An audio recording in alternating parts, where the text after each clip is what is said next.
নমস্কার বন্ধুরা, আমি মৌমিতা লাইফের খুঁটিনাটিতে আরও একটা নতুন দিনে তোমাদের অনেক অনেক স্বাগত। এখন ঘড়িতে বাজে 10টা। মেয়েকে তো স্কুলে দিয়ে অনেকক্ষণ আগেই চলে এসেছি। আর আজকে আমাদের এখানের ওয়েদারটা একদম বাজে বলতে একদমই বাজে। মানে একটা পুরো মেঘলা মেঘলা ওয়েদার হয়ে রয়েছে, না সেরকমভাবে ঠান্ডা লাগছে না গরম লাগছে, কীরকম একটা অস্বস্তিকর একটা পরিবেশ হয়ে রয়েছে।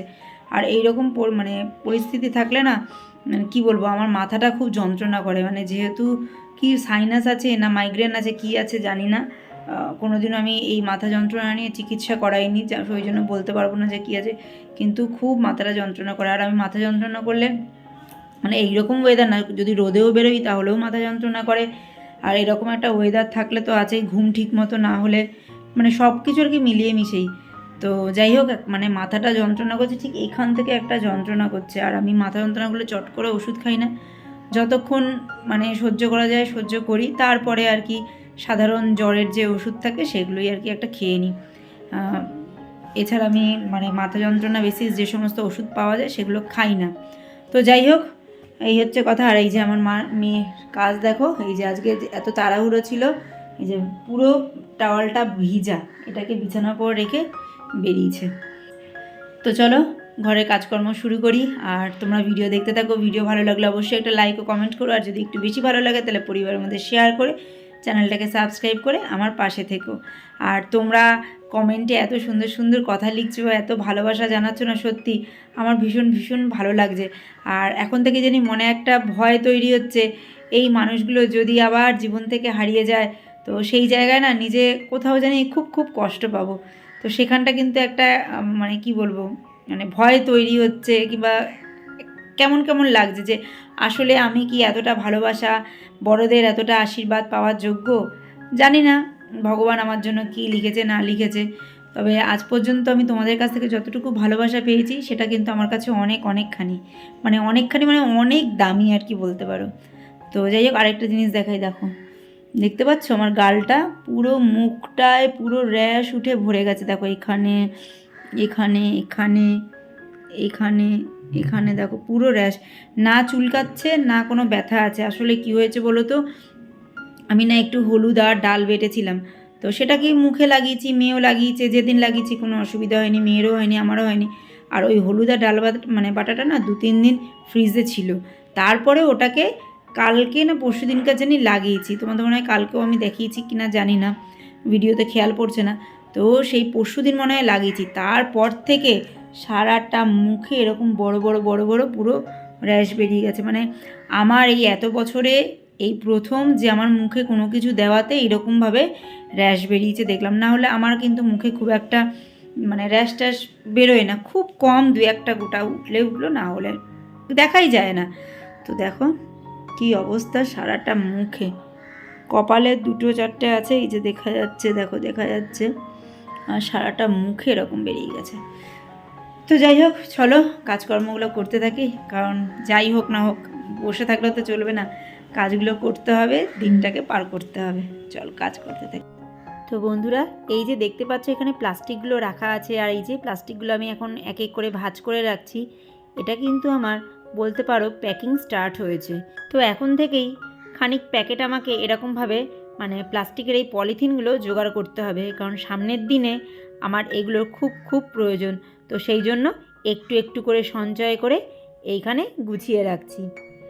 আর এখন এই যে শোকেসের এই জায়গাটা তোমরা খালি দেখতে পাচ্ছ, আস্তে আস্তে দেখবে অনেক জিনিসপত্রের জায়গাটা ভরে গেছে। তো যাই হোক, তারপরে চলে এলাম এদিকে ওয়াশিং মেশিনটাকে একটু কলিন দিয়ে পরিষ্কার করতে।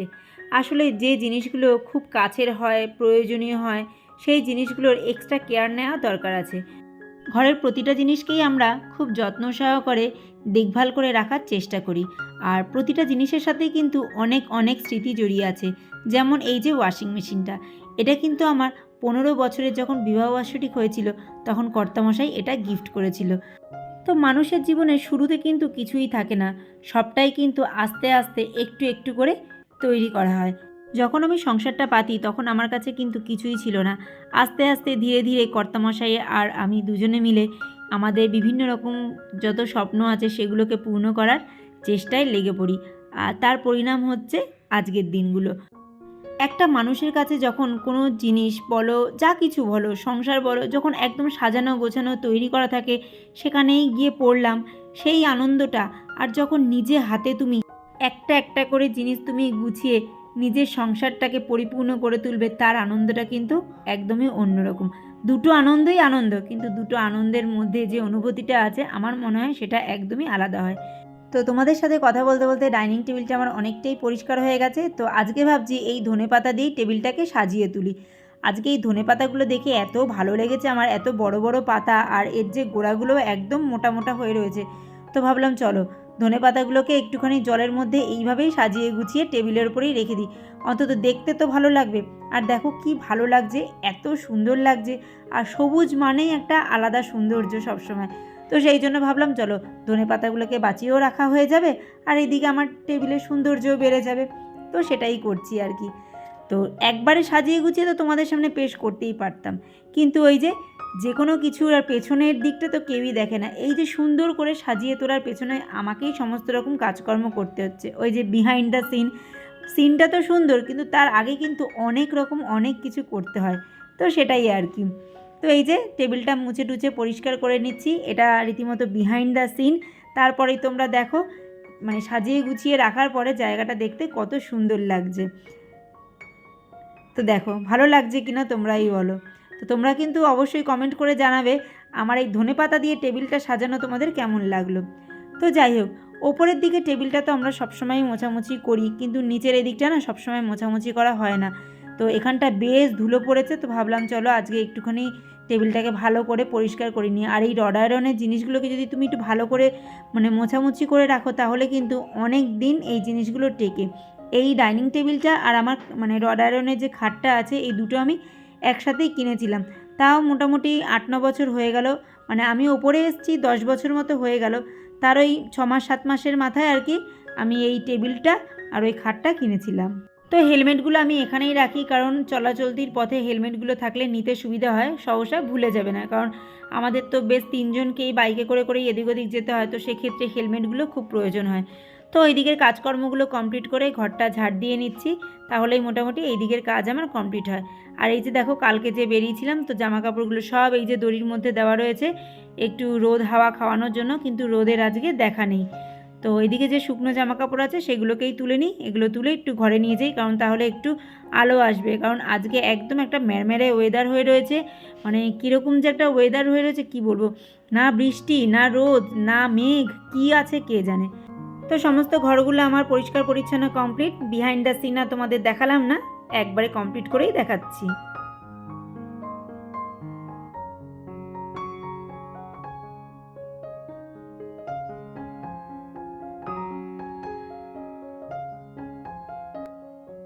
আর রান্নাঘরের অবস্থা এখন দুরবস্থা, কারণ রান্নাঘর এখন পরিষ্কার করতে ঢুকবো, রান্নাবান্না করব, তার সাথে রান্নাঘরটাও পরিষ্কার করব। আর ওইদিকে তোমরা খেয়াল করেছো যে আমার গান চলছে। আসলে আমি যখন ঘরে এরকম একা একা কাজ করি, তখন অনেকটা জোরেই গান চালিয়ে নিজের মতো কাজ করতে থাকি। তো সেই জন্য আমাকে সবসময় ভয়েস ওভারটাই দিতে হয়। আর যখন দেখবে যে বাড়িতে সবাই থাকে, তো সেরকম সময় আর কি গান শোনার প্রয়োজন মনে হয় না। তো তখন দেখবে আমি মানে সামনাসামনি এসেই কথা বলে ভিডিও করতে পারি। তো সেই আর কি একা একা থাকতে থাকতে না কীরকম লাগে বলো তো, নিজেকে কেমন একটা বোকা বোকা মনে হয়। আর গান টান চললে মনে হয় যে না বাড়িতে হয়তো কেউ আছে, আওয়াজ শোনা যাচ্ছে। তো সেই জন্য আমি সবসময় গান চালিয়ে রেখে তারপরে নিজের মতো কাজ করি। আর দেখো শত ব্যস্ততার মধ্যেও কিন্তু আমি তোমাদেরকে সবসময় সময় দেওয়ার চেষ্টা করি। আর আমি তোমাদের কাছ থেকে রিটার্ন গিফট চাইবো না, তবে হ্যাঁ আমাকে যে যতটুকু কাছে টেনে নিয়েছো এইভাবেই পাশে থেকো, সাথে থেকো, এতটুকুই বলবো। তো আজকে না একদম নতুনত্ব একটা রান্না করব। অনেক দিদিভাইদেরই আমি এই রান্নাটা করে খেতে দেখেছি, তো ভাবলাম চলো এটা আমিও ট্রাই করি। মুসুরির ডাল দিয়ে পালং শাক দিয়ে এই রান্নাটা এর আগে কোনো দিনই খাইনি, জীবনে এই প্রথমই রান্নাও করব আর খাবো। তবে খাওয়া তো আমার হয়ে গেছে, তারপরেই ভয়েস ওভারটা দিচ্ছি। দারুণ হয়েছে খেতে, খুব ভালো হয়েছে। আমার মেয়ে কর্তামশাই দুজনেই খুব পছন্দ করেছে। তো এই দিকে ডালটা সেদ্ধ বসিয়েছিলাম, ডালটা সেদ্ধ হয়ে গেছে, তো পালং শাকটাও ওখানে সেদ্ধ করতে দিয়ে দিলাম আর কি ডালের মধ্যেই। আর ওইদিকে জিরে ফোড়ন দিয়েছি, আর টমেটো পেঁয়াজ রসুন এই সমস্ত ফোড়ন দিয়ে একবারে পালং শাক আর ডালটা যে একটু সেদ্ধ হয়ে আসবে তখন ওর মধ্যে দিয়ে ভালো করে নাড়িয়ে চাড়িয়ে নামিয়ে নিয়েছি। একদম সিম্পল করেই করেছিলাম, তবে খেতে কিন্তু দুর্দান্ত টেস্ট হয়েছিল। মানে নতুন খেলাম তো, প্রথম খেলাম তো, সেই জন্য হয়তো আরেকটু বেশিই ভালো লাগলো আমার। তো যাই হোক, যারা খাও না তারা খেতে পারো, খুব সুন্দর। আর পালং শাক আর মুসুরির ডাল বুঝতেই পারছো কতটা হাই প্রোটিন ব্যাপারটা, তো ভালো। শীতকালে তো এরকম সবজি দিয়ে সব রকম জিনিসই চলে, তাই না?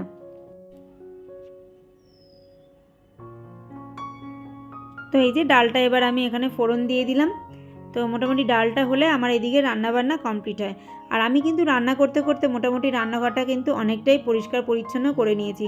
কারণ একদিকে রান্না করতে থেকে আরেকদিকে এক দিকে যে গ্যাসের তাকগুলো আছে, মশলার তাকগুলো আছে, সেগুলো সবসময় পরিষ্কার করতে থাকি। কারণ সকাল থেকে এই রান্নাঘরে তো অনেকটা টাইম কাটে, আর তখন তাড়াহুড়োর মধ্যে খুব এলোমেলো হয়ে যায় সম্পূর্ণ রান্নাঘরটা।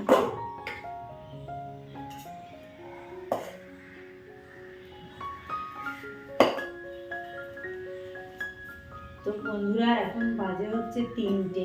মেয়েকে স্কুল থেকে ওখানে বসেই খাইয়ে দাইয়ে আবার মেয়ে যেখানে পড়তে যায় সেখানে দিয়ে এই যে আসলাম। আজকে এত দেরি হয়ে গেছিলো, তাড়াহুড়ো করে কোনো রকম আজকে কাক স্নান করে বলতে পারো বাড়ি থেকে বেরিয়েছি। সেই খুব তাড়াহুড়ো করে আজকে বেরিয়েছি। তো চলো, অনেকটাই বেলা হয়ে গেছে। আর যেদিন পড়া থাকে সেদিন এরকম বেলা না।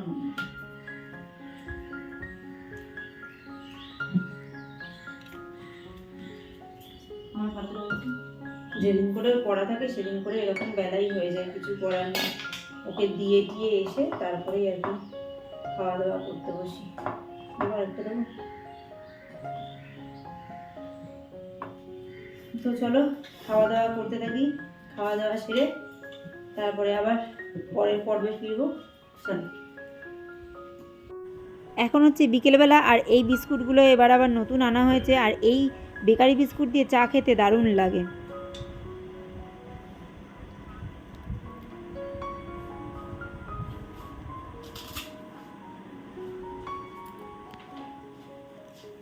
আয় বাবা, মাম আর ঠান্ডা হয়ে যাবে কিন্তু চাটা তাহলে।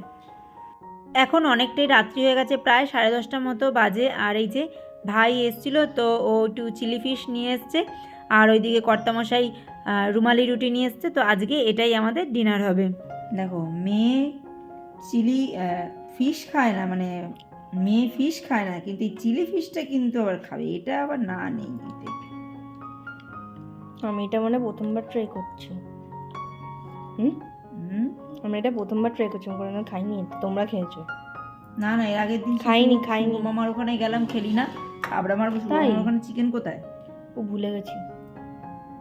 না, এসব ভুললে চলবে না, পেটে কোনো জমে আছে। তাহলে আর সাথে কর্তামশাই নিয়ে এসেছে রুমালি রুটি। তো আগে মেয়েকে খেতে দিয়ে নিই, তারপরে দেখি সারা জামাইবাবুর ইচ্ছে হয় কিনা। যদি ইচ্ছে হয় তাহলে তাদেরকে দেবো, তাদের জন্য পরে।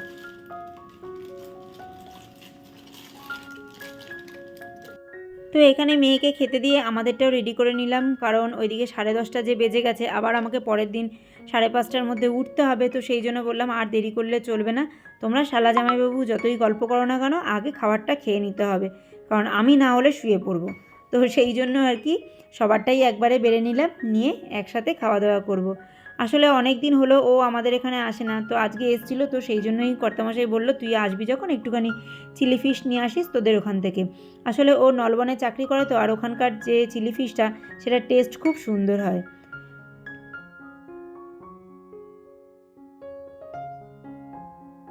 আর আমি সকালবেলা ওই যে ডাল দিয়ে পালং শাক দিয়ে করেছিলাম, আর মেথি আলু করেছিলাম। তো খানিকটা মেথি আলু ছিল, তো ভাবলাম চলো রুটি দিয়ে এটা খাওয়া হয়ে যাবে। আর ভাই খাবে কি না খাবে ওই চিন্তা করে না ওকে অল্পই দিয়েছিলাম মেথি আলুটা। কিন্তু শেষ পর্যন্ত ও আমার কাছে আবার মেথি আলু চেয়ে বসলো। আমি বললাম আর তো নেই, একদমই অল্প ছিল, সবাই মিলে খেয়ে নিলাম। আর কি করে বুঝবো তোর যে ভালো লাগবে, কারণ তোকে তো মেথি আলু এর আগে কোনো দিনও খেতে দেখিনি আমি। তো সেই আর কি, যাক ওকে আবার করে খাওয়াতে হবে। তো এই যে চলো এখন সবাই জলের বোতল আনিনি, দাঁড়াও।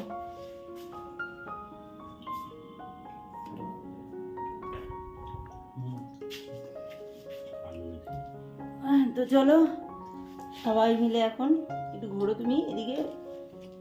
এই যে সবাই মিলে ডিনারটা কমপ্লিট হোক। ও একটু উচ্চস্তরস্থ মানুষ, সেই জন্য কিছুতে আমরা নিম্ন। চলো খাওয়া দাওয়া সারি। তো এই যে এখন বসে পড়েছি আমরা খাওয়া দাওয়া করতে। খাওয়া দাওয়ার সাথে কিন্তু একটু মিটিংও হচ্ছে। আর কিসের মিটিং সমস্ত কিছুই কিন্তু তোমরা আস্তে আস্তে জানতে পারবে। আর সেটা জানতে হলে চ্যানেলটা সাবস্ক্রাইব করে আমার পাশে থাকতে হবে, সাথে থাকতে হবে। সামনে অনেক সুন্দর সুন্দর ভিডিও আসতে চলেছে। তো বন্ধুরা, আজকের পর্ব এতটুকুই। আবার দেখা হবে নতুন এক পর্ব নিয়ে। তোমরা সবাই ভালো থেকো, সুস্থ থেকো, সাবধানে থেকো, আর এভাবেই তোমরা আমার পাশে থেকো।